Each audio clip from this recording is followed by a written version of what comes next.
সারাদিনের নিউজ বৃত্তান্তে আপনাদের স্বাগত। আপনাদের সঙ্গে রয়েছি আমি অনিন্দিতা। দেশ থেকে রাজ্য, শহর থেকে গ্রাম, দিনের গুরুত্বপূর্ণ খবর নিয়ে শুরু করছি সারাদিনের নিউজ বৃত্তান্ত।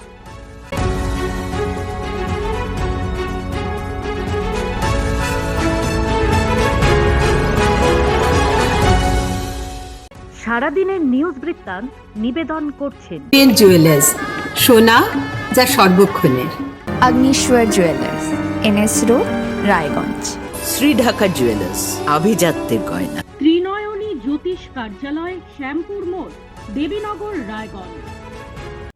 নেশামুক্ত সমাজ করতে Raiganj unity foundation, Rupahar, Raiganj. North বেঙ্গলের সেরা সুপার স্পেশালিটি হাসপাতাল Jibanrekha. Spectrum health care diagnostics, Apollo clinic, এখন রায়গঞ্জে।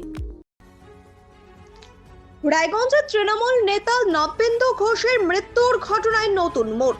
নিরপেক্ষ তদন্ত ও বিচারের দাবিতে রায়গঞ্জ থানার আইসি ও পুলিশ সুপারের কাছে আবেদন জমা দিলেন এলাকার একদল মহিলা।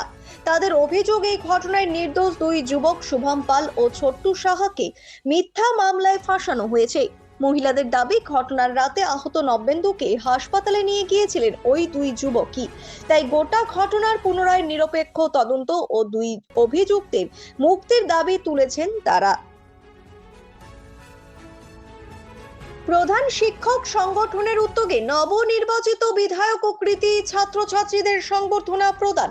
শুক্রবার বিকেল 4:30টায় ওয়েস্ট দিনাজপুর চেম্বার অফ কমার্সের সভাকক্ষে অনুষ্ঠিত হয় এই সংবর্ধনা অনুষ্ঠান।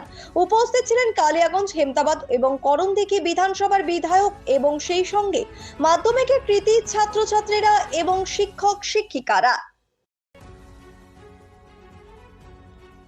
রায়গঞ্জের খোলসি এলাকায় এক বৃদ্ধ দম্পতিকে মারধর ও উচ্ছেদের হুমকির অভিযোগে চাঞ্চল্য। রায়গঞ্জ থানায় লিখিত অভিযোগ দায়ের করেছেন 85 বছরের সুভাষ দেবনাথ। অভিযোগ, কয়েকজন ব্যক্তি জোর করে বাড়ি দখলের উদ্দেশ্যে তাদের ভয় দেখায় ও মারধর করে, এমনকি প্রাণনাশ ও বাড়িতে আগুন লাগিয়ে দেওয়ার হুমকিও দেওয়া হয় বলে দাবি। আহত সুভাষ বাবু রায়গঞ্জ মেডিকেল কলেজ ও হাসপাতালে চিকিৎসা করেন। ঘটনার তদন্ত শুরু করেছে রায়গঞ্জ থানার পুলিশ। প্রতিদিনের প্রতি মুহূর্তের খবরের আপডেট পেতে চোখ রাখুন নিউজ বৃত্তান্তের ফেসবুক পেজে। সাবস্ক্রাইব করুন নিউজ বৃত্তান্ত ইউটিউব চ্যানেলকে।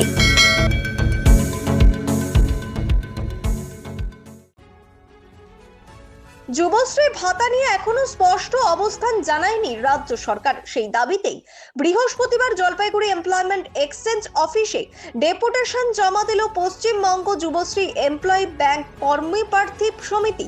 সংগঠনের সদস্যদের দাবি, দীর্ঘদিন ধরে বেকার যুবকদের জন্য চালু থাকা যুবশ্রী প্রকল্পে মাসিক যে 1,500 টাকা ভাতা দেওয়া হয় তা বর্তমান পরিস্থিতিতে অত্যন্ত অপ্রতুল। তাই বেকার যুবকদের জন্য প্রতি মাসে অন্তত 10,000 টাকা ভাতা দেওয়ার দাবি জানানো হয়েছে। পাশাপাশি শুধুমাত্র ভাতা নয়, কর্মসংস্থানের সুযোগ তৈরি ও চাকরির দিশা দেখানোর দাবিও তোলা হয়েছে। শিলিগুড়িতে পালিত হলো 73তম এভারেস্ট ডে। এদিন দার্জিলিং মোড়ে তেনজিং নোরগে শেরপার মূর্তির পাদদেশে অনুষ্ঠানের আয়োজন করে শিলিগুড়ি পুর নিগম।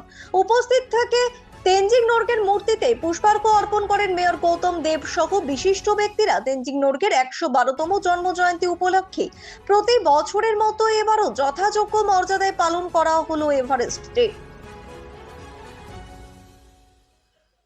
উত্তরের লোকসঙ্গীত জগতের অপূরণীয় ক্ষতি। পদ্মশ্রী প্রাপ্ত হরবোলা শিল্পী মঙ্গলাকান্ত রায় শুক্রবার গভীর রাতে ময়নাগুড়ির ধলাগুড়ি গ্রামের নিজ বাসভবনে শেষ নিঃশ্বাস ত্যাগ করেন। মৃত্যুকালে তার বয়স হয়েছিল 104 বছর। দীর্ঘদিন অসুস্থ থাকার পর বাড়িতেই চলছিল তার চিকিৎসা। সরিন্দর সুর ও পশু পাখির ডাক নকল করার অসাধারণ দক্ষতায় তিনি দেশ জুড়ে পরিচিত ছিলেন। তার প্রয়াণে শোকের ছায়া নেমেছে উত্তরবঙ্গের শিল্পী মহলে। সারাদিনের নিউজ বৃত্তান্ত আজ এই পর্যন্তই। সঙ্গে থাকুন, দেখতে থাকুন, চোখ রাখুন নিউজ বৃত্তান্তে। নিউজ বৃত্তান্ত, হলুদ নয়, স্বচ্ছ।